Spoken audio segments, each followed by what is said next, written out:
৩০টি আসন নিয়ে সমঝোতা না হওয়ায় পিআর দাবিতে বিএনপির ওপর চাপ সৃষ্টি জামায়াতের। এনসিপির ডাকে এখন লোক আসে না, মির্জা ফখরুলের বক্তব্যের তীব্র প্রতিক্রিয়া দুই দলের।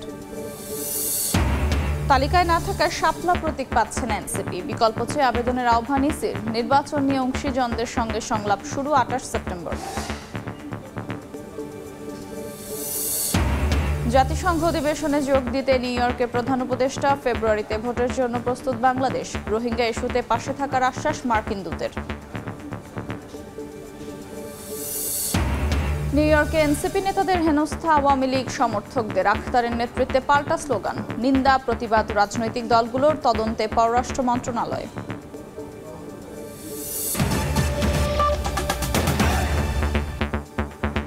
সময় সংবাদের সঙ্গে আছে আমি আফরোজা মৌটুসী।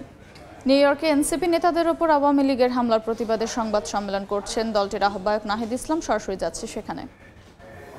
কিন্তু সেদিন নির্বাচন কমিশনে গিয়ে বলেছেন যে শাপলা প্রতীক না দেবার কোনো আইনগত যুক্তি তারা নির্বাচন কমিশন আমাদেরকে দেখাতে পারেনি। ফলে আমরা এখন পর্যন্ত শাপলা প্রতীকই অটল আছি। নির্বাচন কমিশন আনুষ্ঠানিকভাবে এই বিষয়ে সিদ্ধান্ত নিলে আমরা আমাদের চূড়ান্ত প্রতিক্রিয়া জানাবো। দ্বিতীয়ত হচ্ছে গণ অধিকার পরিষদের সাথে যেটা সংযুক্তির বিষয়টা, সেটা আমরা বলেছি সেটা আলোচনার পর্যায়ে রয়েছে। সে বিষয়ে কোনো সিদ্ধান্ত হলে আমরা আনুষ্ঠানিকভাবে আপনাদেরকে জানাবো। আর মির্জা ফখরুল ইসলাম আলমগীরের বক্তব্যের প্রেক্ষিতে আমি এই মুহূর্তে কোনো প্রতিক্রিয়া দিতে চাই না। যেটা আমি আমার বক্তব্য শেষে বলেছি, যদি আওয়ামী লীগকে পুনর্বাসন করার রাজনীতি এখন বিএনপি গ্রহণ করে থাকে, তাহলে সেই রাজনীতি বিএনপির জন্য কাল হয়ে দাঁড়াবে। ফলে আমরা বলবো যে বিএনপিকে আমরা গণ অভ্যুত্থানের অংশীদার মনে করি, আমাদের ফ্যাসিবাদ বিরোধী লড়াইয়ের অংশীদার মনে করি। বিএনপি যাতে ভুল রাজনীতি না করে সেজন্য বিএনপির প্রতি আমাদের আহ্বান থাকবে। বাংলাদেশকে নতুন করে গঠন করতে হলে বাংলাদেশের সংস্কার, বিচার এবং বাংলাদেশের পুনর্গঠন প্রশ্নে এখানে আওয়ামী লীগ যে সকল বৈদেশিক শক্তির সমর্থনে দেশে ক্ষমতায় ছিল, জনগণের বিরুদ্ধে গিয়ে তাদের সাথে আপোষ করে আসলে বাংলাদেশের রাজনীতি করা সম্ভব নয়। আর জাতীয় নাগরিক পার্টি কোনো শক্তি কি শক্তি না, এটা আসলে রাজপথে ভোটের মাঠেই জনগণই এটা রায় দিবে। আমরা দেখতে পাচ্ছি যে জাতীয় নাগরিক পার্টি যাতে নতুন শক্তি হিসেবে আবির্ভূত হতে না পারে, সেই জন্য কিন্তু চতুর্মুখী আক্রমণের শিকার আমরা হচ্ছি, গত 1 বছর ধরেই হচ্ছি। কারণ বাংলাদেশের এস্টাবলিশমেন্ট, যারা বাংলাদেশকে নতুন করে পুনর্গঠন করতে চায় না, যারা পুরনো ক্ষমতা কাঠামোকেই রাখতে চায়, এটা শুধু আওয়ামী লীগ না, আওয়ামী লীগের বাইরেও বিভিন্ন শক্তি, তারা কিন্তু চায় না যে তরুণদের একটি শক্তির উত্থান ঘটুক, জাতীয় নাগরিক পার্টির উত্থান ঘটুক। ফলে গত 16 বছর ফ্যাসিবাদ বিরোধী লড়াই যারা করেছেন, নির্যাতিত হয়েছেন, তাদের প্রতি আমাদের সমবেদনা রয়েছে, সহমর্মিতা রয়েছে। কিন্তু তাদের নেতৃত্বে গণ অভ্যুত্থান হয় নাই। তারা বারবার আহ্বান করার পরেও কিন্তু জনতা রাজপথে নেমে আসেনি। ফলে নিউ ইয়র্কে এনসিপি নেতাদের উপর আওয়ামী লীগের হামলার প্রতিবাদে সংবাদ সম্মেলনে কথা বলছেন দলটির আহ্বায়ক নাহিদ ইসলাম। আমরা এতক্ষণ সরাসরি ছিলাম সেখানে। এছাড়া বক্তব্যের বাকি অংশ দেখতে চোখ রাখুন সময় টেলিভিশনের ফেসবুক পেজে। নিউ ইয়র্কে এনসিপি নেতা আখতার হোসেন ও ডক্টর তাসনিম জারাকে হেনস্থা করেছে আওয়ামী লীগ নেতাকর্মীরা। প্রতিবাদে পাল্টা স্লোগান দিয়ে আখতার বলেন, আবারও প্রমাণিত হয়েছে আওয়ামী লীগ সন্ত্রাসী দল। জামায়াত নেতা সৈয়দ আবদুল্লাহ মোহাম্মদ তাহের বলেন, অসভ্য সংস্কৃতি বন্ধ হওয়া উচিত। আর বিএনপি নেতা হুমায়ুন কবির বলেন, সরকারের সমন্বয়হীনতায় অনাকাঙ্ক্ষিত ঘটনা ঘটছে। নিউ ইয়র্ক থেকে হাসানুজ্জামান সাকির রিপোর্ট। সোমবার নিউ ইয়র্ক সময় বিকেল 4:15 জন এফ কেনেডি আন্তর্জাতিক বিমানবন্দরে নেমে গাড়িতে উঠছিলেন জাতীয় নাগরিক পার্টির 2 নেতা আখতার হোসেন ও ডাক্তার তাসনিম জারা। এ সময় এনসিপির সদস্য সচিব আখতারকে লক্ষ্য করে একের পর এক ডিম ছুটতে থাকে যুক্তরাষ্ট্র আওয়ামী লীগের নেতাকর্মীরা। অকথ্য ভাষায় গালাগালিও করে তারা। বিক্ষোভকারীরা আক্তার হোসেনকে বহন করা গাড়ির সামনে শুয়ে পড়ে এবং গাড়িতে আঘাত করতে থাকে। এ সময় বিএনপি মহাসচিব ফখরুল ইসলাম আলমগীর ও হুমায়ুন কবিরও একই গাড়িতে ছিলেন।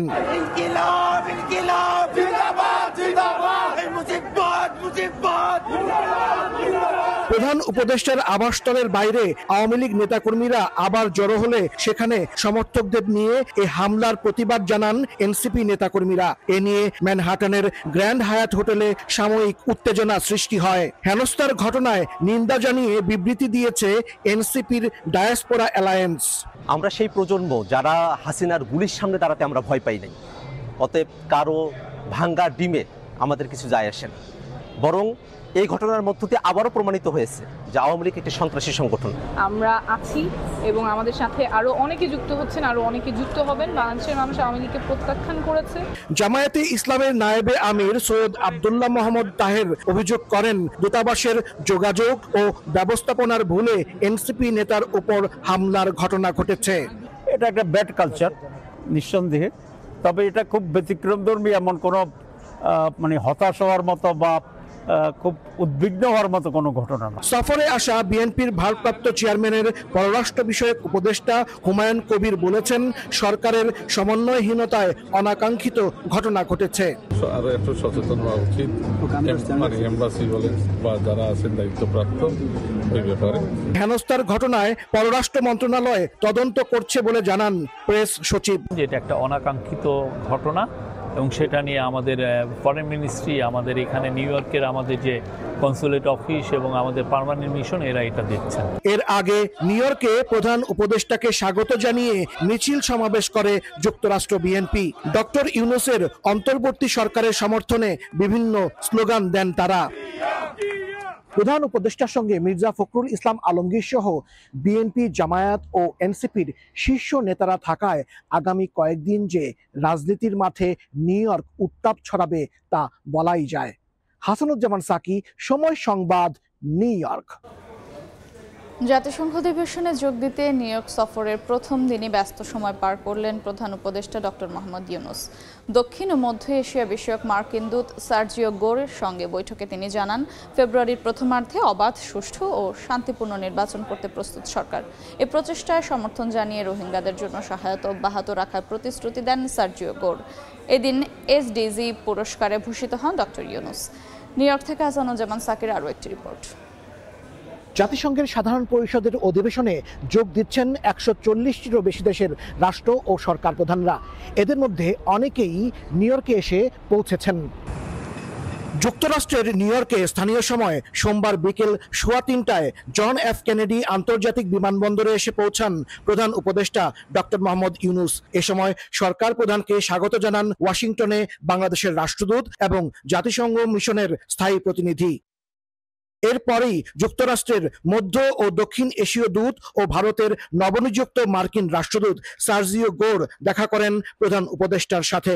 এ সময় ডক্টর ইউনূস জানান, ফেব্রুয়ারিতেই একটি অবাধ, সুষ্ঠু ও শান্তিপূর্ণ নির্বাচন করতে সব ধরনের প্রস্তুতি নিচ্ছে সরকার। মার্কিন রাষ্ট্রদূতও ডক্টর ইউনূসের নেতৃত্বের প্রশংসা করে বাংলাদেশের প্রচেষ্টায় যুক্তরাষ্ট্রের পক্ষ থেকে সর্বাত্মক সহযোগিতার আশ্বাস দেন। বৈঠকে বাণিজ্য, দক্ষিণ এশীয় সহযোগিতা, সার্কের পুনরুজ্জীবন, রোহিঙ্গা সংকট এবং বাংলাদেশের বিরুদ্ধে ছড়ানো মিথ্যা তথ্য মোকাবেলা সহ বিভিন্ন দ্বিপাক্ষিক ও আঞ্চলিক বিষয় নিয়ে আলোচনা হয়।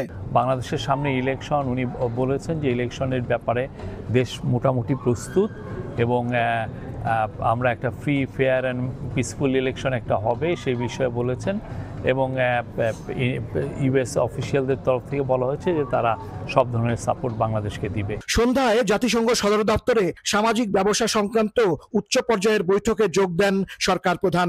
পরে সাইডলাইনে সাস্টেইনেবল ডেভেলপমেন্ট গোল শীর্ষক এক অনুষ্ঠানে অংশ নেন ডক্টর মোহাম্মদ ইউনূস। অনুষ্ঠানে প্রধান উপদেষ্টাকে এসডিজি পুরস্কারে ভূষিত করা হয়। এসডিজি অ্যাওয়ার্ড ওনাকে দেওয়া হয়েছে। এসডিজি অ্যাওয়ার্ড উনি ছাড়াও আরও দুজন পেয়েছেন। উনি পেয়েছেন ফিলিপো গ্র্যান্ডি, যিনি ইউএনএইচসিআর এর গ্লোবাল চিফ, এবং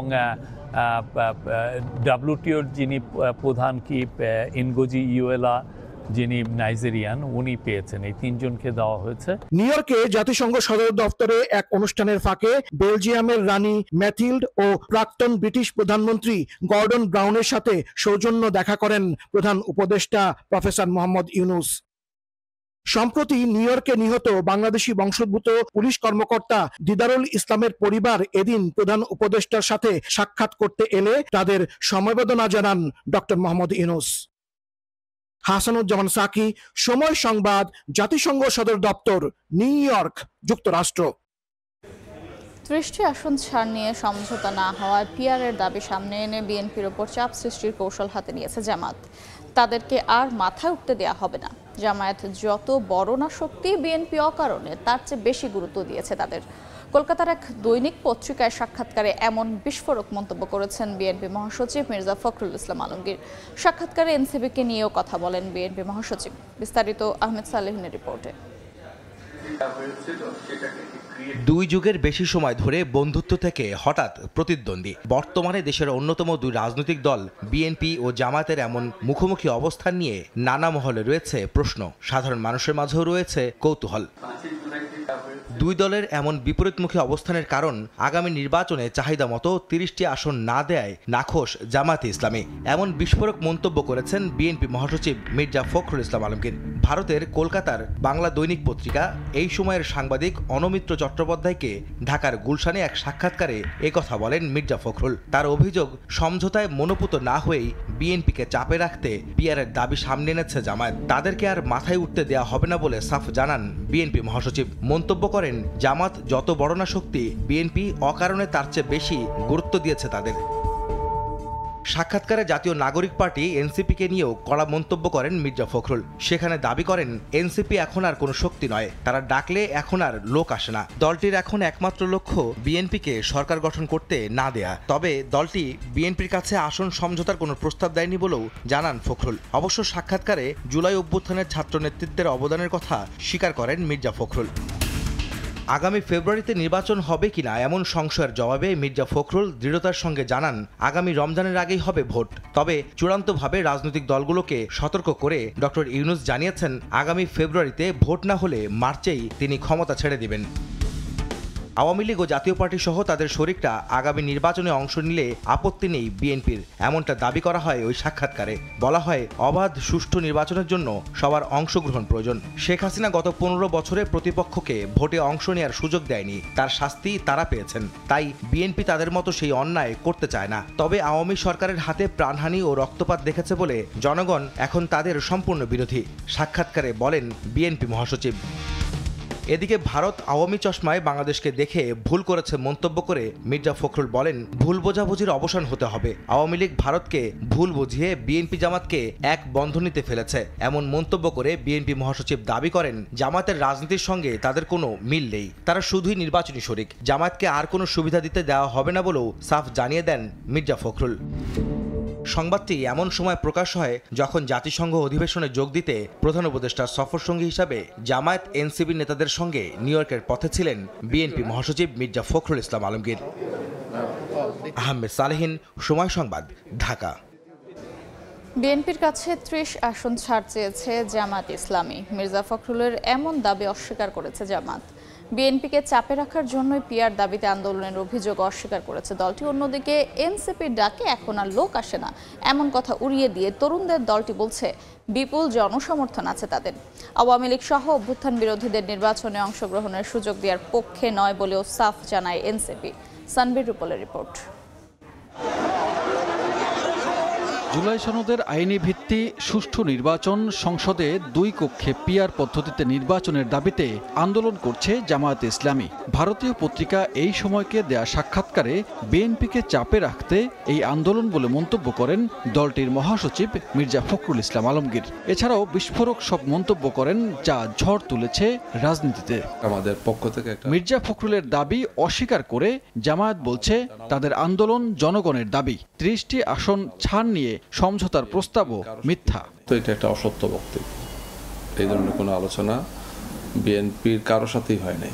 জামায়াতকে আর মাথায় উঠতে দেয়া হবে না, মির্জা ফখরুলের এমন মন্তব্যের প্রতিক্রিয়ায় জামায়াত নেতা বলেন, তারা জনগণের সমর্থন নিয়ে রাজনীতি করেন, কারো মাথায় ওঠার জন্য নয়।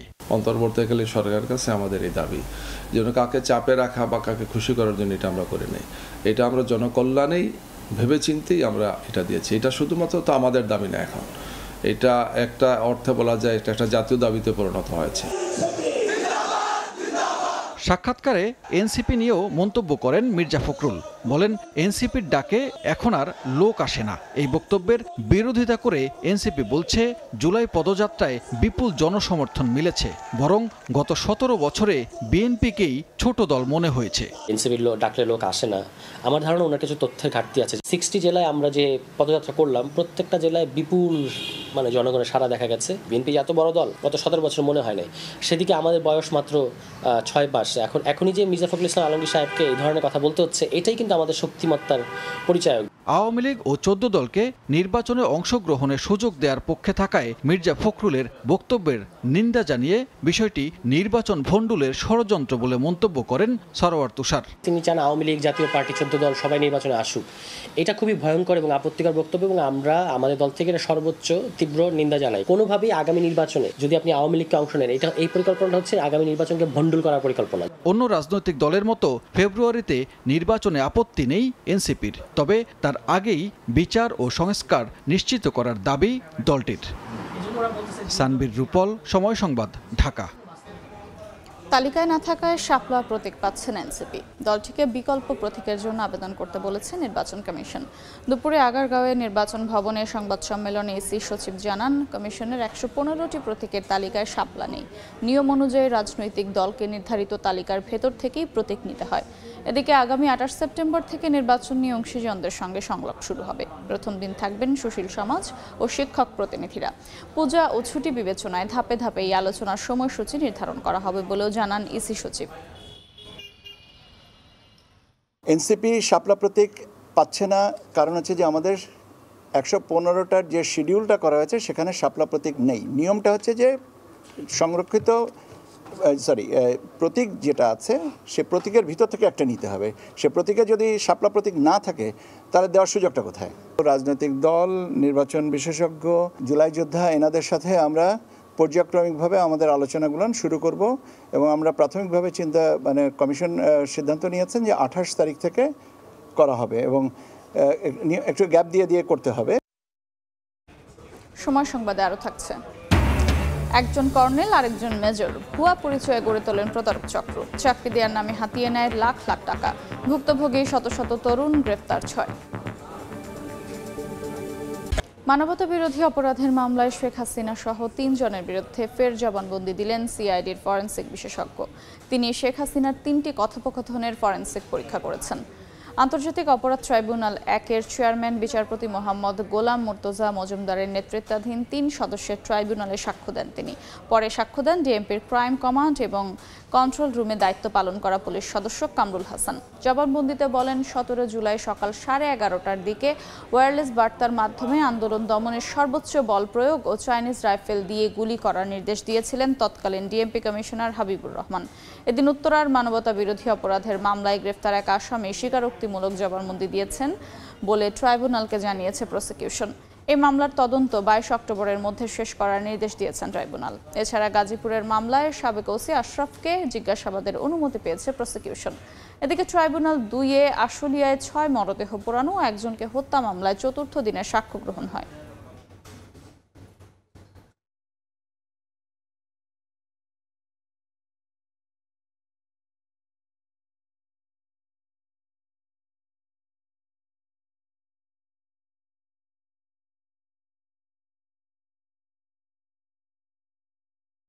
তৎকালীন ডিএমপি কমিশনার হাবিবুর রহমান সাহেব তার অধীনস্থদেরকে নির্দেশ দিচ্ছেন 2টা পার্ট। একটা হচ্ছে সর্বোচ্চ বল প্রয়োগ, এটা শুরুতে বলেছেন, পরবর্তীতে হাঁটু গেড়ে কোমরের নিচে গুলি করার নির্দেশ দিয়েছেন, সেই কথাটা বলেছেন।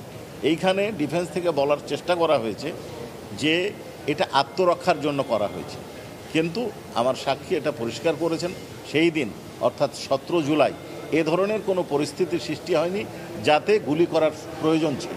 এই সংক্রান্তে আরও বক্তব্য আছে, ক্রমশ এটা আয়োর সাক্ষী যখন হবে, আমরা যখন আর্গুমেন্ট করব তখন এগুলো উপস্থাপিত হবে। একজন কর্নেল, আরেকজন মেজর, আছে বডিগার্ড, ড্রাইভারও, যেন সেনাবাহিনীর একটি ইউনিট, আসলে সংঘবদ্ধ প্রতারক চক্রের সদস্য। সেনা কর্মকর্তা পরিচয়ে বিভিন্ন বাহিনীতে চাকরি দেওয়ার নামে লাখ লাখ টাকা হাতিয়ে নিয়েছে তারা। 6 সদস্যকে গ্রেফতারের পর র্যাব বলছে ভুয়া মেজর পরিচয়ে বহু প্রেমের সম্পর্ক গড়ে ধোঁকা দেন চক্রটির প্রধান সোহেল। সদ্য এসএসসি পাশ করা টাঙ্গাইলের মোহাম্মদ রাজু আনসার বাহিনীতে যোগ দিতে শারীরিক পরীক্ষায় অংশ নিতে সম্প্রতি গাজীপুরের শফিপুরে আনসার একাডেমিতে যান। বাদ পরে বের হতে তার সঙ্গে দেখা হয় মেজর পরিচয় দেয়া এক ব্যক্তির। চাকরি পাইয়ে দেওয়ার নিশ্চয়তা দিয়ে রাজুকে ফাঁদে ফেলা হয়। মেজর সোহেল নামে এক স্যারে ফোন দেওয়া, বলে তোমার চাকরি হবে, চাকরির টাকা চাই এলো 12 লাখ। নানা নাটক সাজিয়ে নিয়োগপত্র দিয়ে 6 লাখ টাকা হাতিয়ে নেন চক্রটি। বাসায় ফিরে প্রতারিত হওয়ার বিষয়টি বুঝতে পারেন রাজু। আমাদেরকে মিরপুরাকে হোটেলে নিয়ে আসলো, 9 তলার উপরে আনার পরে আমাদের নিয়োগপত্র দেওয়া হয়। বাসায় যে আমার বড় ভাইটার ভাই আরও আছে যারা চাকরি করে, তাদেরকে অ্যাপার্টমেন্ট কার্ডটা দেখালাম, দেখানোর পরে তারা বলে যে বুয়া। সৈনিক পদে চাকরি দেওয়ার কথা বলে চুয়াডাঙ্গার হাবিবকেও ফাঁদে ফেলে একই চক্র। টাকা এরা ইনকাম করে, অসৎ পথে ইনকাম করছে। টাকা ইনকাম যদি মাথার ঘাম যদি পায়ে ফেলে যদি করতে হয়, ইনকাম করতে হইতো, খালি জিন্দগি আমি ক্ষতি করতো না। র্যাব বলছে চক্রের প্রধান মেজর পরিচয় দেয়া সোহেল আগেও গ্রেফতার হয়েছে, আর কর্নেল পরিচয় দিত তৈয়ব। গ্রামের সহজ সরল তরুণদের টার্গেট করে বিভিন্ন বাহিনীতে চাকরি দেওয়ার কথা বলে হাতিয়ে নেয় লাখ লাখ টাকা। প্রেমের সম্পর্ক করে প্রতারণায়ও জড়িত চক্রটি। আমরা এই প্রতারক চক্রের 6 সদস্যকে ঢাকা এবং সাভারে অভিযান চালিয়ে আমরা গ্রেপ্তার করতে সক্ষম হই। এই আসামিদের প্রত্যেকের নামে ইতিপূর্বে বিভিন্ন থানায় একাধিক মামলা রয়েছে। চক্রটির সঙ্গে জড়িত বাকিদের ধরতে অভিযানে র্যাব। মাসুদুর রহমান, সময় সংবাদ, ঢাকা। দেশে প্রথমবার চালু হলো পাইপলাইনের মাধ্যমে উড়োজাহাজে জেট ফুয়েল সরবরাহ। সকালে চট্টগ্রামের শাহ আমানত বিমানবন্দরে প্রকল্পের উদ্বোধন করেন খনিজ সম্পদ বিভাগের সচিব। এর মধ্য দিয়ে সময়, অর্থ ও ঝুঁকি কমবে বলে প্রত্যাশা সংশ্লিষ্টদের। দেশের উড়োজাহাজে জেট ফুয়েল সরবরাহে শুরু হলো নতুন যুগ। এতদিন ভাউচারের মাধ্যমে জ্বালানি পরিবহন করা হলো, এখন থেকে চট্টগ্রাম শাহ আমানত আন্তর্জাতিক বিমানবন্দরের উড়োজাহাজে তেল সরবরাহ হবে পাইপলাইনে। মঙ্গলবার সকালে পতেঙ্গার পদ্মা অয়েল ডিপো থেকে প্রকল্পের উদ্বোধন করেন খনিজ সম্পদ বিভাগের সচিব মোহাম্মদ সাইফুল ইসলাম। উদ্বোধনী বক্তব্যে প্রকল্প সংশ্লিষ্টরা বলেন, দেশের উড়োজাহাজে তেল সরবরাহে নতুন ইতিহাস সৃষ্টি হলো। টোটাল বাংলাদেশ পেট্রোলিয়াম কর্পোরেশন এবং তার অধীনস্থ কোম্পানিগুলোকে আমরা পর্যায়ক্রমে অটোমেশন আওতায় নিয়ে আসবো। শুধু টাকার অঙ্কে হিসাব করলে কিন্তু হবে না, আমাকে হিসাব করতে হবে আমি কোয়ালিটি প্রোডাক্ট এবং সঠিক কোয়ান্টিটি প্রোডাক্ট দিতে পারছি কিনা। জেট A1 একটি অত্যন্ত সেন্সিটিভ প্রোডাক্ট, সেটি এই পাইপলাইনের মাধ্যমে নিরাপদে পৌঁছে যাবে বিমানবন্দরে এবং বিমান ঘাঁটিতে। 5.77 কিলোমিটার দীর্ঘ ও 8 ইঞ্চি ব্যাসের পাইপলাইনে প্রতি ঘন্টায় 140 ঘনমিটার জেট ফুয়েল সরবরাহ করা যাবে। এতে উড়োজাহাজে তেল সরবরাহে সর্বোচ্চ নিরাপত্তার পাশাপাশি সময়, অর্থ ও ঝুঁকি কমবে বলে প্রত্যাশা সংশ্লিষ্টদের। এই প্রকল্পের মাধ্যমে আমাদের যে শাহ আমানত বিমানবন্দরের সমস্ত চাহিদা পূরণ হবে। জেট 1 স্পেশালি, এটা জেট 1 পাইপলাইন, অন্য জেট ফুয়েল এটা দিয়ে পরিবহন করা হবে না। উড়োজাহাজের জ্বালানি পরিবহন ও পরিচালন ব্যয়ও হ্রাস হবে। একই সাথে যে কোনো ধরনের প্রাকৃতিক ও রাজনৈতিক জরুরি পরিস্থিতিতে চট্টগ্রাম শাহ আমানত আন্তর্জাতিক বিমানবন্দর ও বাংলাদেশ বিমানবাহিনী ঘাঁটি জরুল হকে নিরবিচ্ছিন্ন জেট A1 ফুয়েল সরবরাহ নিশ্চিত করা সম্ভব হবে। এই উদ্যোগের মাধ্যমে জাতীয় জ্বালানি নিরাপত্তা যেমন সুসংহত হবে, তেমনি বিমান বাহিনীর অপারেশনাল ক্ষমতাও অনেক গুণে বৃদ্ধি পাবে। 170 কোটি টাকা ব্যয়ের প্রকল্পটি নির্মাণ কাজ শুরু হয় 2023 সালের 19 ডিসেম্বর। উদ্বোধন হয় এই পাইপলাইনের মাধ্যমে চট্টগ্রাম শাহ আমানত আন্তর্জাতিক বিমানবন্দরে দৈনিক যে জেট ফুয়েলের চাহিদা থাকে তা পৌঁছে যাবে মাত্র 90 মিনিটে, যেখানে বর্তমানে সময় লাগছে 24 ঘন্টার মতো। আধুনিক এই পাইপলাইনে জ্বালানি তেল সরবরাহ দেশের অন্যান্য বিমানবন্দরেও ব্যবস্থা করা হবে, এমনটাই জানালেন সংশ্লিষ্টরা। চট্টগ্রামের পতেঙ্গার পদ্মা অয়েল ডিপো থেকে ফেরদৌস লিপি, সময় সংবাদ। যুক্তরাজ্য কানাডার পথ অনুসরণ করে এবার ফিলিস্তিনকে স্বাধীন রাষ্ট্র হিসেবে স্বীকৃতি দিয়েছে ফ্রান্স, বেলজিয়াম সহ 6টি দেশ। ফিলিস্তিন রাষ্ট্র প্রতিষ্ঠা কোনো পুরস্কার নয়, বরং মৌলিক অধিকার বলে মনে করেন জাতিসংঘ মহাসচিব আন্তোনিও গুতেরেস। সম্মেলনে ভার্চুয়ালি যোগ দিয়ে হামাসকে অস্ত্র ত্যাগ করতে বলেন ফিলিস্তিনের প্রেসিডেন্ট মাহমুদ আব্বাস। এদিকে গাজায় 60 দিনের যুদ্ধবিরতি চেয়ে ফিলিস্তিনের স্বাধীনতাকামী সংগঠন হামাস মার্কিন প্রেসিডেন্ট ডোনাল্ড ট্রাম্পকে চিঠি দিয়েছে বলে খবর প্রকাশ করেছে ফক্স নিউজ। গাজাবাসীর কষ্ট ও আর্তনাদ এবার পৌঁছে গেছে বিশ্ব দরবারে। ইসরায়েলের আগ্রাসনের প্রতিবাদ স্বরূপ একের পর এক পশ্চিমা দেশ ফিলিস্তিনকে স্বাধীন রাষ্ট্রের মর্যাদা দিচ্ছে। রোববার যুক্তরাজ্য, কানাডা ও অস্ট্রেলিয়া এ ঘোষণা দেয়। সোমবার সেই ধারাবাহিকতা বজায় রেখে সৌদি আরবের সঙ্গে যৌথ উদ্যোগে দ্বিরাষ্ট্রভিত্তিক সমাধানে জাতিসংঘের সাধারণ পরিষদে ফিলিস্তিনকে স্বীকৃতি দেয় ফ্রান্স। বেলজিয়াম, অ্যান্ডোরা, মাল্টা, লুক্সেমবার্গ ও মোনাকো ফিলিস্তিনকে স্বাধীন রাষ্ট্রের মর্যাদা দেয়। এছাড়া স্পেন, আয়ারল্যান্ড, নরওয়ে ও সুইডেন একই পথ অনুসরণ করতে যাচ্ছে বলে জানিয়েছেন ফরাসি প্রেসিডেন্ট। ফিলিস্তিনের স্বীকৃতি নিয়ে জাতিসংঘ মহাসচিব আন্তোনিও গুতেরেস বলেছেন, রাষ্ট্রীয় স্বীকৃতি ফিলিস্তিনের জন্য কোনো পুরস্কার নয়, বরং অধিকার। একই সঙ্গে দ্বিরাষ্ট্র সমাধান ছাড়া মধ্যপ্রাচ্যে শান্তি সম্ভব নয়। তবে সৌদি আরব ও জাতিসংঘের দ্বিরাষ্ট্র বিষয়ক এই সম্মেলন বর্জন করে ইসরায়েল। জাতিসংঘে ইসরায়েলের স্থায়ী প্রতিনিধি ড্যানি ড্যানন বলেন, সন্ত্রাসবাদকে উস্কে দেওয়ার চেষ্টার অংশ হিসেবেই এই সম্মেলন। যোগ দেয়নি যুক্তরাষ্ট্র। গাজা ইস্যুতে মঙ্গলবার মুসলিম বিশ্বের নেতাদের সঙ্গে ডোনাল্ড ট্রাম্পের বৈঠকের কথা রয়েছে। এশিয়া কাপের খবর।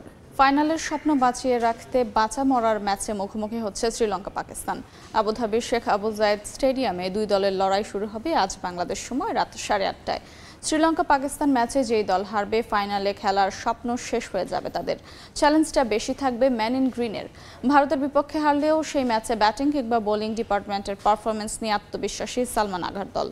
পরিসংখ্যানেও শ্রীলঙ্কার চেয়ে কিছুটা এগিয়ে পাকিস্তান। অন্যদিকে বাংলাদেশের বিপক্ষে হার দিয়ে সুপার 4 শুরু করা শ্রীলঙ্কাও আছে ব্যাকফুটে। কিন্তু ম্যান ইন গ্রিনের বিপক্ষে সবশেষ 5টি টি20 জয় আত্মবিশ্বাস যোগাবে লঙ্কানদের। সবশেষ 2017 সালে শ্রীলঙ্কাকে হারিয়েছিল পাকিস্তান।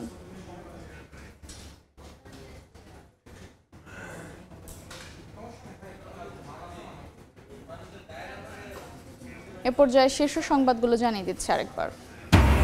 30টি আসন নিয়ে সমঝোতা না হওয়ায় পিআর দাবিতে বিএনপির ওপর চাপ সৃষ্টি জামায়াতের। এনসিপির ডাকে এখন লোক আসে না। মির্জা ফখরুলের বক্তব্যের তীব্র প্রতিক্রিয়া দুই দলের। স্বপ্ন প্রতীক পাচ্ছেন এনসিপি। বিকল্প চেয়ে আবেদনের আহ্বান ইসির। আইনি যুক্ত দেখাতে পারেনি কমিশন। দাবিতে অটল থাকার ঘোষণা নাগরিক পার্টির।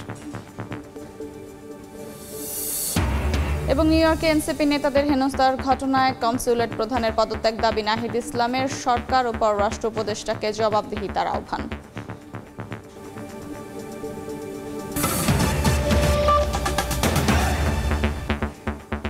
এই ছিল সময় সংবাদে। আন্তর্জাতিক সময় নিয়ে ফিরছে কিছুক্ষণ পর। সঙ্গেই থাকুন সময়ের।